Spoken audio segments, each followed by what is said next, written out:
Di saat itu tuh lagi cuaca buruk ya, tapi untuk menuju ke sana tuh kita harus melewati samudra.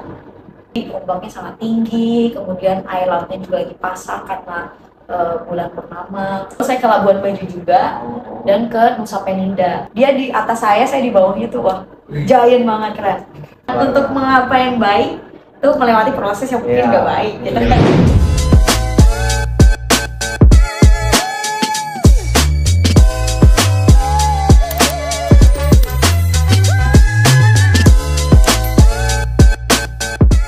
Bersama kami Penyelam Hobi.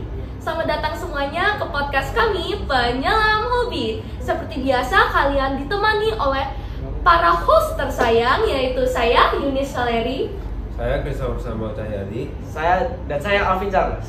Pada hari ini kami ditemani oleh tamu spesial kita, yaitu Bu Angel. Nah, sekarang kita ada guest star kita, tamu utama kita, yaitu Bu Angel. Halo. Sebelum kita melakukan podcast kita, boleh perkenalkan diri dulu, Bu. Siapa sih Ibu dan kenapa Ibu di sini? Oke, halo semuanya. Nama saya Ibu Angel dan kenapa saya di sini? Tentunya karena mereka akan mewawancari saya. Nah, oke Bu. Pada kali ini nih topik kita nih mewawancarai tentang hobi Ibu nih. Nah, kan aku suka lihat di Instagram nih Bu. Nah, saya lihat itu hobi Ibu Angel itu diving ya Bu. Nah, bener nggak tuh Bu? Iya, jadi hobi saya itu diving, lebih spesifiknya tuh free dive sih. Kamu tahu nggak tuh? Kalau saya hobinya free dive. Nah, enggak tuh Bu, saya nggak kira tahu. Ibu itu diving.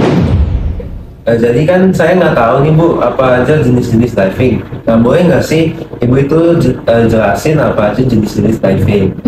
Sebelumnya dari kalian bertiga siapa nih yang udah pernah snorkeling? Yang pertama. Snorkeling, aku Kamu pernah pernah. snorkeling di mana? Di Lampung, Bu. Di Lampung. Berarti kan cuma bagian atasnya doang ya. Kalau snorkeling itu Nah. nggak ke atas, jadi cuma benar-benar di permukaan aja.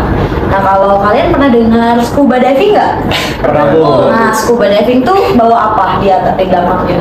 Kayak oksigen gitu ya. Oksigen kan? Iya. Nah, dan pakai regulator. Nah, itu tuh scuba diving. Nah, kalau sedangkan Ibu tuh free diving. Jadi olahraga free diving ini adalah salah satu olahraga menyelam dengan menahan nafas selama mungkin tanpa bantuan alat pernafasan, tapi mungkin bantuannya seperti fins atau bantuannya mungkin masker untuk melindungi mata kita dari hewan atau air laut, demikian. Oh, begitu ya Bu. Ya. Nah, sekarang aku nih penasaran nih. Kan tadi udah jelasin scuba diving sama free diving. Perbedaannya apa aja sih?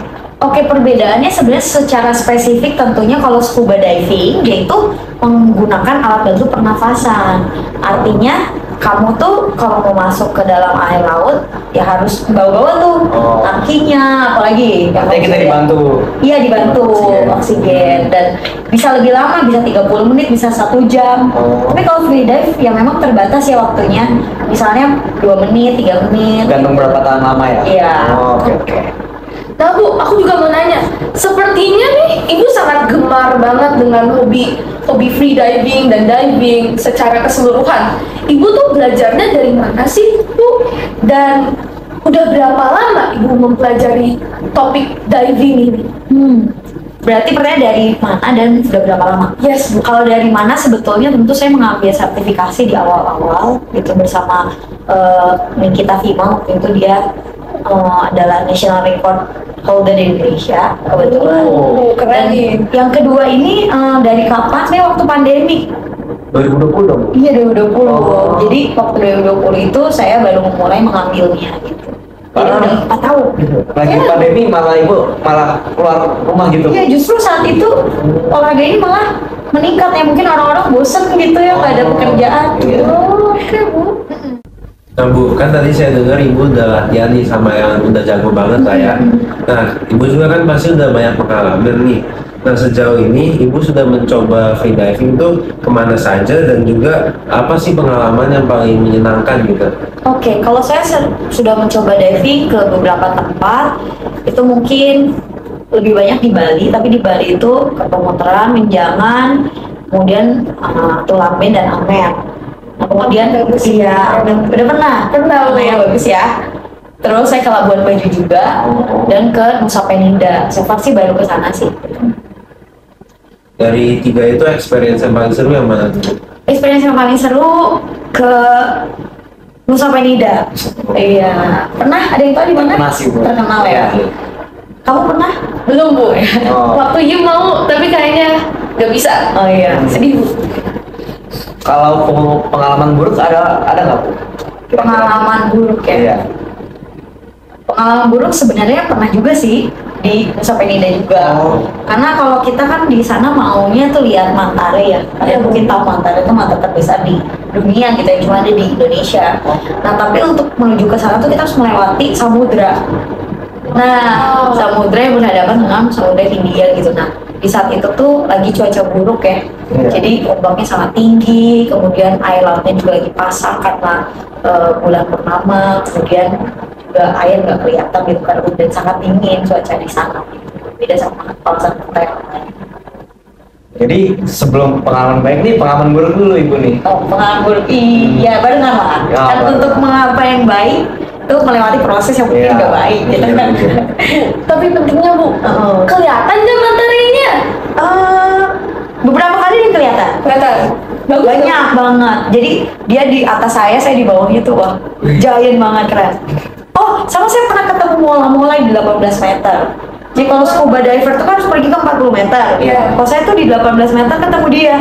Apa tuh mola-mola? Mola-mola tuh ikan bulan, santo apa ya, matahari. Yang siripnya di atas. Biasanya diver suka kayak gini lah. Nah, aku juga mengingat bahwa Ibu tuh guru bisnis, PI, dan banyak tuh.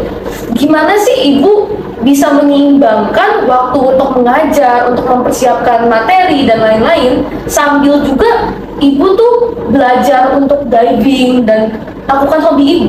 Tips and tricksnya gimana, Bu? Sebetulnya sempat merasa keteteran juga ya karena banyak tanggung jawab gitu ya untuk tetap konsisten, tapi at least 1 bulan sekali harus menetapkan waktu priority untuk latihan karena tahu apa yang baik itu harus dengan konsistensi gitu kan.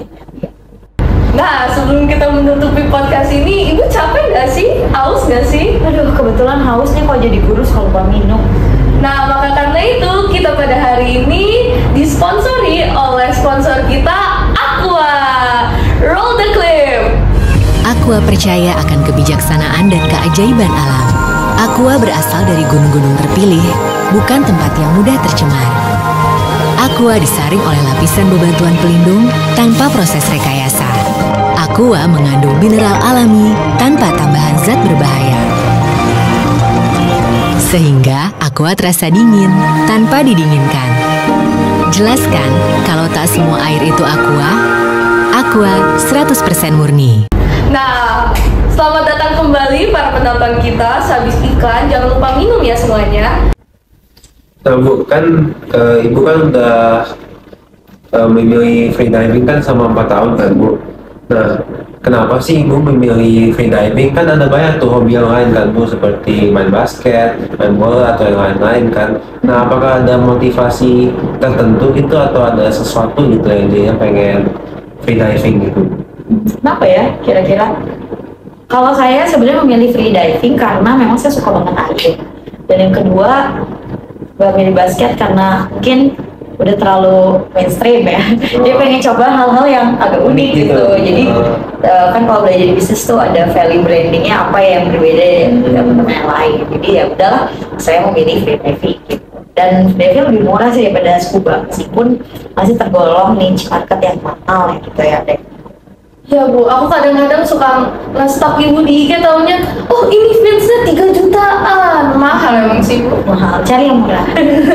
Multi talented banget Ibu ya. Nah, sekarang mau nanya nih Bu, kan motivasi Bu kan kayak branding biar unik gitu kan hobinya. Nah, apakah ada faktor lingkungan sekitar Ibu juga yang mendukung motivasi Mendukung Ibu? motivasi ya. Iya. Nah kebetulan tuh semenjak cinta sama freediving jadinya cinta lingkungan juga loh. Oh. Kalian kalau cinta suatu hobi jadi cintanya nular kan? Iya. Tapi cinta dia, cinta saya, cinta mereka jadi cintanya nular ke dia gitu kan? Gitu. Jadi ada Apa sih Bu motivasinya tuh? motivasinya. Jadi semenjak kenal freediving saya tuh punya kerinduan generasi di bawah saya juga bisa menikmati nih keindahan laut Indonesia. Nah tapi kan nggak mungkin kan kalau itu terwujud kalau misalnya kita rusak, koral kita kena pemanasan global, nggak bisa dong gitu. Jadi mulai dari situ saya jadinya peduli sama lingkungan, mulai dari mengurangi sampah, kayak menggunakan menstrual pad, gak lagi menggunakan softtek sekali pakai. Sorry nih ya para pria ya gitu, jadi pembalut sekali pakai gak pakai lagi. Kemudian ya mulai memilah sampah di rumah sendiri. Motivasi itu kayaknya mendorong untuk kehidupan yang lebih sehat nih ya. Nah, abis itu Bu, aku mau nanya, saran Ibu untuk orang-orang yang mau mencobai sebagai beginner banget, apa sih Bu? Sarannya harus jangan takut air ya, yang pertama gitu.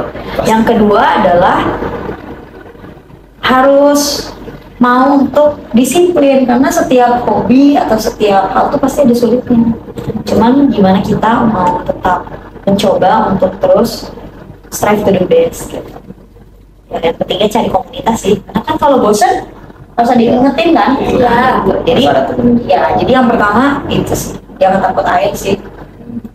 Benar sih Bu, sebagai orang yang takut air dan laut, beneran snorkeling bukan hal yang aku sukain dan gak akan aku sukain. Nah, waktu kita udah mau habis nih Bu, jadi apakah Ibu mempunyai pesan terakhir atau mungkin saran untuk para penonton di rumah?